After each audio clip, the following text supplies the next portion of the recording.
that my daughter Emily wrote. She entered a contest. She's taking her last 2 classes in creative writing. She will have a bachelor's degree in a month, and she entered a contest. They give you parameters, 1,000 words.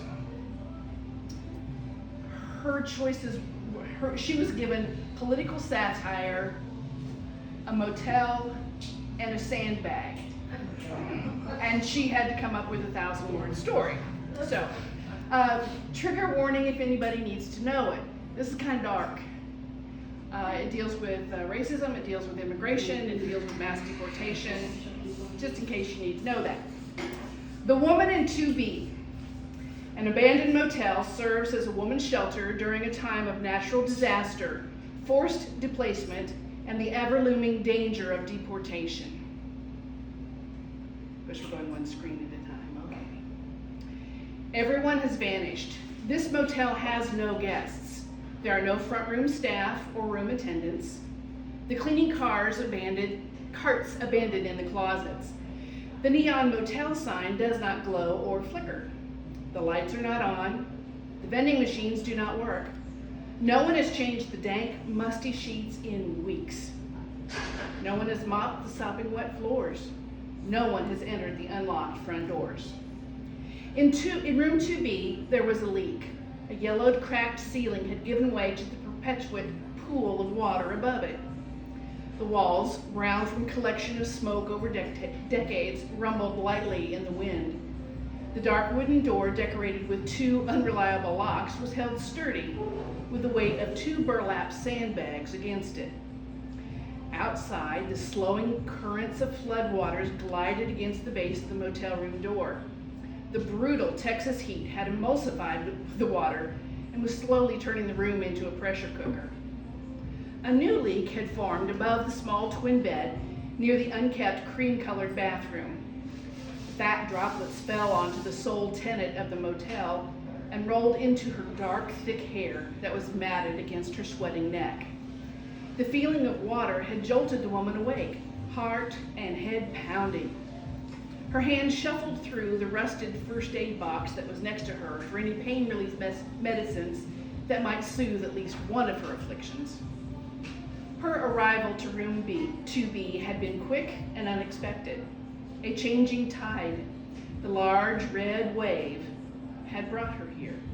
She existed without an existence.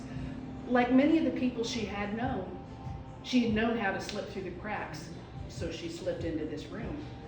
She slipped into an identity that was maliciously created for her.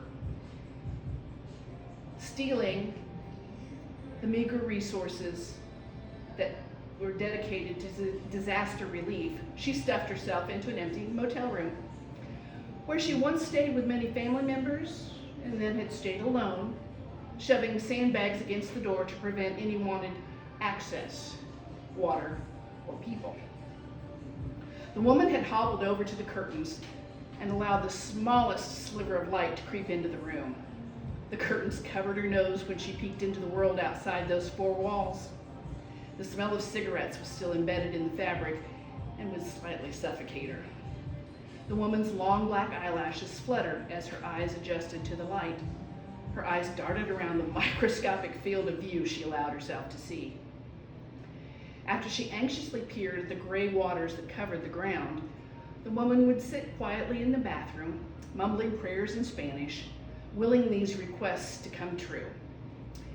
Despite her yearning for ignorance, the woman knew what the big, clean act was for. She knew the natural disasters, the floods, were on purpose. Forced displacement pushed people out into cages and into shackles and into countries they did not know. They were trying to flush the system. Since her arrival, a fever had been pricking away at the woman. She lacked resources and aid. Her canned food and clean water had dwindled. The first aid kit she'd stolen from an immigration agent stationed nearby had lacked useful equipment. She'd known that the time was fleeting. All this knowledge, and yet she stayed. She had stayed, holding on to her freedom and autonomy, In the grimy motel room, she now called upon for sanctuary.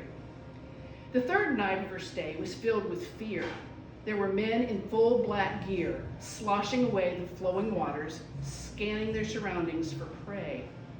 She assumed these men had realized rounding up humans in cages like beasts in a zoo was not enough for them. They had to hunt. They had gotten the desire to kill. She had learned many times in her youth about the dangers of the white man, all proven over again in that moment as she held her breath in that thin tub with the enamel that began corroding away years before her arrival. She had refused to be captured and tormented the way those agents wanted. On the fifth night of her stay, the woman died. Her body succumbed to her fever and aided by her hunger and thirst. In room 2B, the body lay in the twin bed beneath the drips, the seepage that grew larger day by day.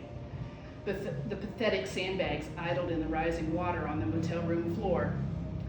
The dark, dingy room began to encapsulate her decay into its distinctive smell. The woman died, alone in her cage, exactly the way they would have wanted her to go.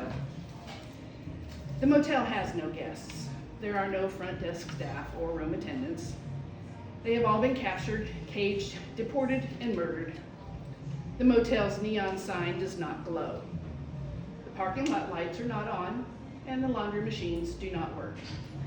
No one has changed the dank, rotting sheets in weeks. No one has mopped the sopping wet floors. No one has entered the barricaded motel room door.